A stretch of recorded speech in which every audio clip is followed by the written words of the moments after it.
It was my 35th birthday, a day I had hoped would bring a little peace after months of unease in my marriage. I had spent the entire afternoon preparing a quiet dinner at home. Candles, her favorite pasta, a cake with "Happy Birthday to Us" written on top, because my wife, Sarah, and I used to celebrate my birthday together as a tradition. She arrived late, wearing a dress I hadn't seen before, smelling of a perfume that wasn't the one I'd gifted her last Christmas. I tried to ignore the signs. I wanted to believe we could still be okay. We ate mostly in silence. I asked about her work, her friends, but her answers were short and distracted. Her eyes kept darting toward her phone, which buzzed twice before she finally silenced it. Something inside me twisted. I had been suspicious for weeks, late nights, secretive messages, and that sudden change in her behavior, but I wanted proof, not assumptions. When dinner ended, I thanked her for joining me and tried to cut the cake. That's when she stood up, brushed her hands, and said with an icy calmness, "Dinner was nice. Now I'm going on a date with my new boyfriend." My hand froze mid-air. I thought I had misheard her, but the smirk on her face told me she meant every word. I sat there, stunned, as she grabbed her purse and walked to the door. I asked, "Sarah, what are you saying? You're married to me." She turned, eyes full of cold satisfaction. "You were married to who I used to be. I've moved on. Don't wait up." And with that, she left. The sound of the closing door felt like the final nail in the coffin of our marriage. That night, I didn't sleep. I stared at the half-eaten cake and the empty chair across from me. Anger slowly replaced the shock. It wasn't just betrayal, it was humiliation, and she'd done it on my birthday, almost as if she wanted to crush me completely. I decided then that I wouldn't let her walk away without consequences. Over the next few days, I gathered myself and started digging. I checked our shared accounts, her phone records, even her social media under a fake profile.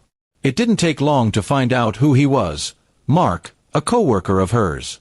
Married too, with kids. They had been seeing each other for nearly a year, meeting during office conferences. I printed everything, texts, photos, call logs, and stored them safely. Revenge wasn't about hurting her physically, it was about truth. I visited Mark's wife first.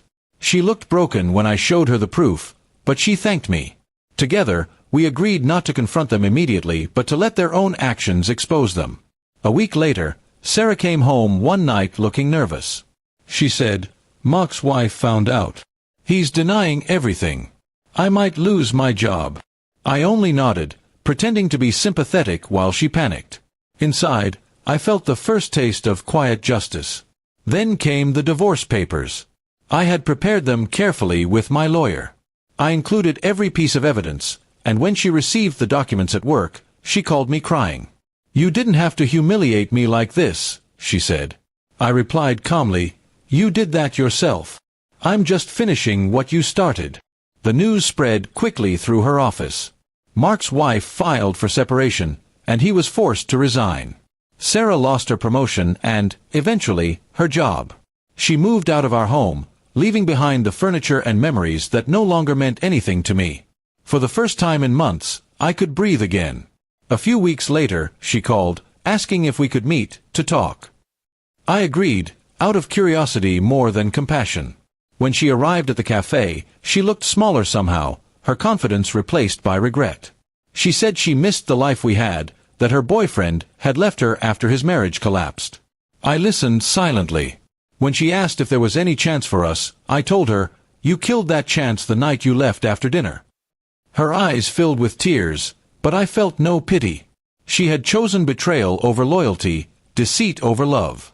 And though forgiveness was something I believed in, reconciliation wasn't. I paid for my coffee, stood up, and said, "You wanted freedom, Sarah. Now you have it."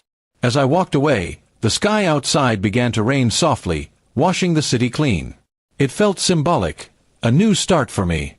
I wasn't bitter anymore, just wiser. Sometimes, revenge isn't about destroying the other person.